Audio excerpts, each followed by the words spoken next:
এনসিপির পদযাত্রার অংশ হিসেবে আজ ঠাকুরগাঁও গিয়েছে এনসিপির নেতৃবৃন্দ এবং কর্মীরা। এ নিয়ে আরো বিস্তারিত খবর জানাতে সহকর্মী ফাতেমা তুচ্ছগ্রা আমাদের সাথে এই মুহূর্তে যুক্ত হয়েছেন। ফাতেমা, এনসিপির পদযাত্রা চলছে, তারা বিভিন্ন মানুষের কাছে যাচ্ছেন, কি বার্তা নিয়ে যাচ্ছেন জনসাধারণের কাছে? হ্যাঁ শরীফ, আমি এখন আছি ঠাকুরগাঁয়ের পীরগঞ্জ উপজেলায়। এইমাত্র এনসিপি এখান থেকে তাদের পদযাত্রা সম্পন্ন করে দিনাজপুরের উদ্দেশ্যে রওনা দিয়েছে। তবে আমি যদি বলি যে ঠাকুরগাঁয়ের এই মানুষের উদ্দেশ্যে ঠাকুরগাঁও সদরে বাস স্ট্যান্ড এলাকায় তারা একটা পথসভা করেছে এবং পীরগঞ্জে উপজেলায় তারা একটা পথসভা করেছে।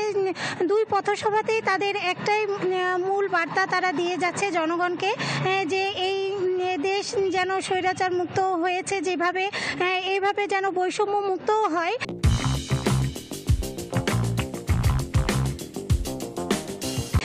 সেই জন্য এনসিপির পক্ষে তারা সমর্থন চাচ্ছে, ভোট চাচ্ছে এবং আগামী নির্বাচন হবে সংস্কারের পর এবং তারা আগামী ৩রা আগস্ট যে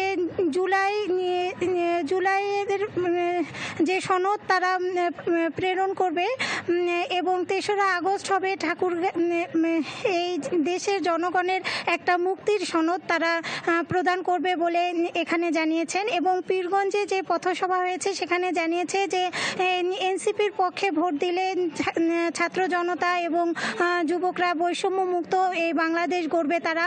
তারা বিভিন্ন প্রতিশ্রুতি দিচ্ছে যে কৃষকের দ্রব্যমূল্যের ন্যায্য মূল্য তারা দেবে এবং এই ঠাকুরগাঁও শহরকে দক্ষিণবঙ্গের অন্যান্য শহরের মতোই উন্নয়নশীল করবে তারা, এই ধরনের বক্তব্য তারা দিচ্ছে। এছাড়াও এই অঞ্চলভিত্তিক বৈষম্য তারা মুক্ত রাখবে, অর্থনৈতিক বৈষম্য তারা মুক্ত রাখবে, এই ধরনের নানা রকম প্রতিশ্রুতি কিন্তু আমরা আজ সারাদিন তাদের কাছ থেকে পেয়েছি এবং তারা জনগণের সঙ্গে সম্পৃক্ত হওয়ার জন্যই মূলত বিভিন্ন ধরনের প্রতিশ্রুতি দিচ্ছে এবং তারা বারবারই একটা কথা বলছে যে বিগত 16 বছর এবং তার আগেও বিভিন্ন রাজনৈতিক দলের সমর্থন করে এদেশের জনগণ দেখেছে, যে কারণেই তারা নতুন দল গঠন করেছে যে এই দলটিকে একটিবার সুযোগ দেওয়া হোক। তারা এই দেশের জনগণকে স্বৈরাচার মুক্ত একটা সরকার তারা উপহার দিতে চায় এবং তাদের সমালোচনা করলে জনগণই যেন তাদের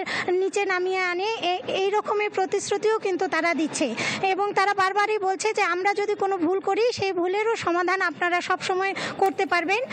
এই স্বাধীনতাটুকু। ফাতেমা, আপনাকে অনেক ধন্যবাদ আমাদের সাথে যুক্ত হওয়ার জন্য।